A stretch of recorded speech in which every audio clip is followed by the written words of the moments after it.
Алды 9 тіл, ең азы 4 тіл білетін министр.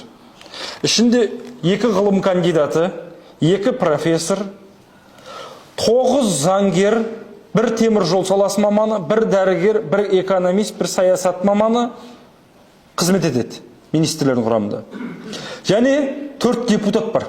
Бұрынғы патша үкіметі кезінде депутат болып шыққан. Ол жаңағы Әлихан Бөкейхан, ол Ахмет Бірімжанұлы, ол Мұстафа Шоқай, ол Мұхамеджан Тынышпайұлы. Осы азаматтар қарап көріңіздер. Егер мына тұлғалар атылмағанда, мына тұлғалар осы үкіметті сақтап тұрғанда, Қазақстан Жапония болатын еді дейді. 5 жылдың ішінде Қазақстанды басқаруға мүмкіндік бергенде, біз Қазақстанды Жапония қылатын едік дейді. Неге Жапонияға қызықты Алаш қайраткерлер? Жапония аралдағы мемлекет, білесіздер. Аралда тұр. Жерасты, жерүсті пайдалы қазбалар жоқ. Бір аралдың ортасында, мұхиттың ортасында қалып қалған. Үнемі цунами тасиды, білесіздер. Жел соқса болды, бітті, ең астыға. Қазір жер сілкінсе, Жапонияның үйлері мықты. Жер сілкінсе жауап береді. 9-10 балдыққа жауап беріп отырған, білесіздер. Жапонның көлігі, Жапонның телефоны, пайдаланып отыр смартфон. Қазір ақштың басты бәсекелесі жапондар болып шықты. Өткенде Трамп сайланған кезде білесіздер, Жапонның премьер-министрін қабылдады. Сол кезде Жапонның премьер-министр бір ғана нәрсені айтты. Біздің жүрегімізде ұмытылмайтын бір жара бар деді. 1945 жылғы Американың Жапонияға тастаған атом бомбасын айтты. Сол кезде Хиросима мен Нагасакиге түскен бомбаның әсерінен қаншама адамымыздан айырылып қалдық деді. Табиғи өсімімізден, яғни ешкімнің зорлық зомбылықсыз дамуына, көбеюіне Америка кедергі келтірді деді. Сол уақыттан бастап біз енді әлсіз ұлт болмауымыз керек, біз мықты ұлт болуымыз керек, қорғануымыз керек деген нәрсемен тұрдық дейді. Намысқа тырыстық. Бүгін Жапон сандық технология, цифрлық, нанотехнологияды, мынау пайдалы қазбаларды экологиялық түрмен алу жолында жапондарға жететін жер бетінде ақылды халық жоқ. Және жапондар қолданылған нәрседен қайта өңдеп шығарудың алға шығып кетті. Мәселен біз мынау қарапайым су ішетін ыдысты, баклажка бар ғой, ыдысты ішеміз, лақтыра саламыз, иә? Ал соны 3 рет өңдегенде 4 түрлі нәрсе алып беру жағынан жапондар алға шығып кетті. Яғни химияны силикаттан өнім жасаудан.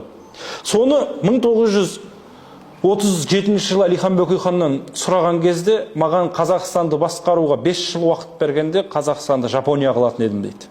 Ал олар 2,5 жыл басқарды. 2,5 жылдың ішінде Алаш қайраткерлері не істеді? Қазір соны сіздерге дәлел-дәлелмен көрсетеміз.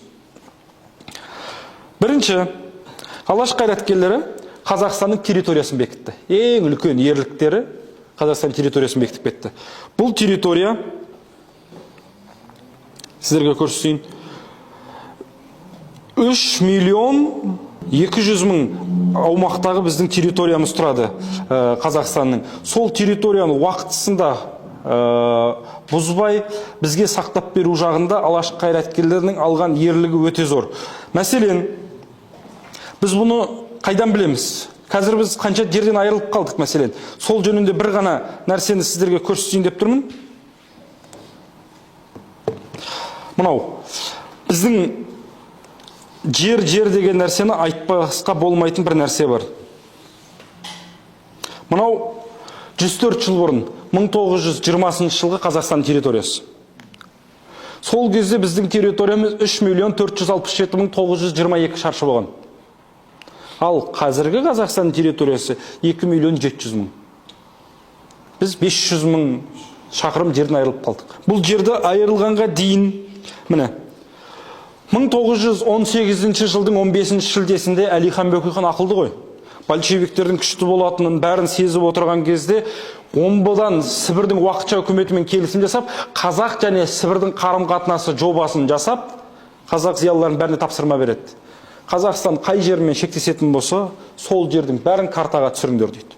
Тоқығандардың бәрін жібереді. Қазақстанның Өзбекстанмен, Қазақстан Қырғызстанмен, Қазақстан Түркменстанмен, Қазақстан Ресеймен, Қазақстанның Қытаймен шектесетін аймақтарында кімнің зираты бар? Кім жерленген?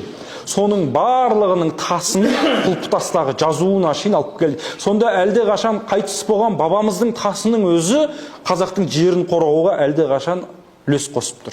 Мәселен, көрдіңіз бе? Ал біз бүгін жер су аттарын оңды солда ауыстыра береміз. өзгерте саламыз. Жер судың атын ауыстыруға болмайды. Жер өзінің тарихи атымен қалуы керек.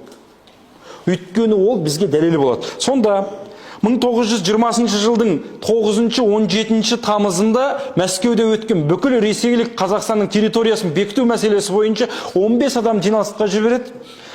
Ленин 1870 жылғы, Әлихан 1866 жылғы, екеуі былай айтқанда замандастар.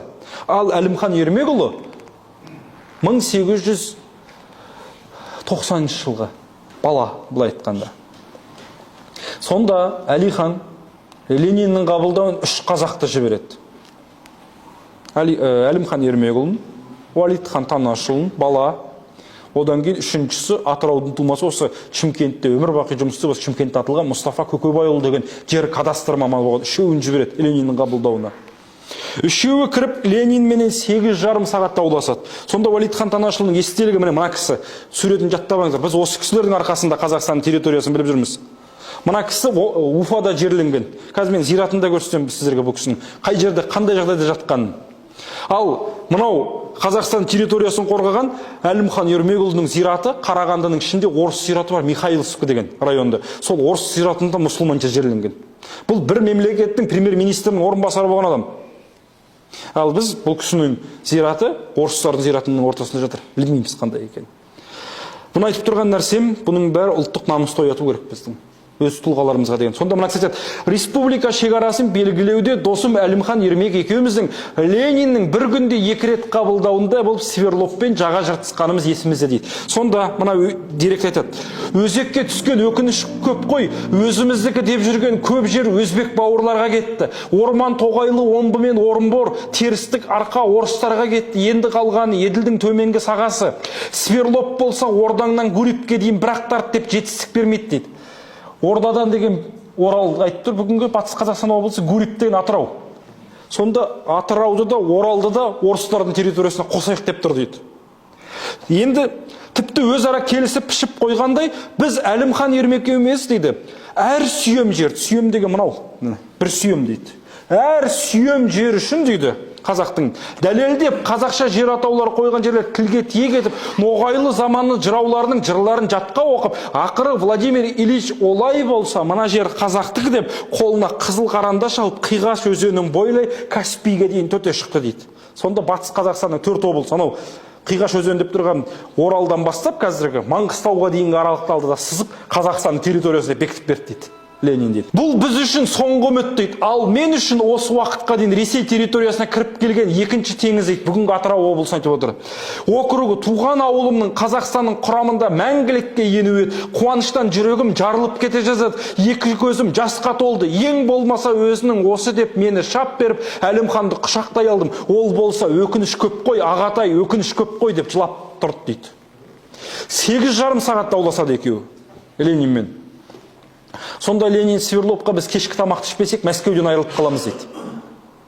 Көрдіңіз бе? Біз кешкі тамаққа ішіп, үзіліс жасамасақ, Мәскеуден айырылып қаламыз. Мына қазақтың 3 жігітінің білімі бізді қай жақтан болсын жауып бара жатыр дейді. Сөйтіп үшеуі шығып кеткен кезде Әлімханды құшақтап, қарқылдап күлген дейді.